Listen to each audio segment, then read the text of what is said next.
नाशिक जिल्ह्यातील दिंडोरी तालुक्यात कार विहिरीत कोसळून एकाच कुटुंबातील 9 जणांचा मृत्यू।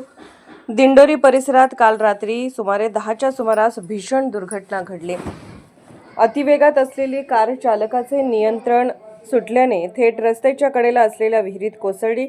विहिरीत पाणी असल्यामुळे कारमधील सर्व प्रवासी पाण्यात बुडाल्याने त्यांचा जागीच मृत्यू झाला।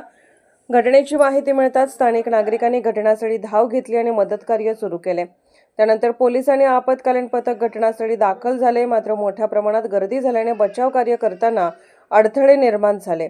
दरम्यान विहिरीत कोसळलेली कार बाहेर काढण्यासाठी क्रेनची मदत घेण्यात आली। कार पूर्णपणे पाण्यात बुडाल्याने ती बाहेर काढण्यास मोठा वेळ लागला। अखेर रात्री सुमारे 1 वाजेपर्यंत प्रयत्न करून कार बाहेर काढण्यात आली। या अपघातात मृत्यू झालेल्यांमध्ये सुनील दरगोडे, राखी दरगोडे, उषा दरगोडे, श्रद्धा दरगोडे आणि श्रावणी दरगोडे यांची ओळख पटली आहे। उर्वरित मृतांची ओळख पटवण्याचे काम सुरू आहे।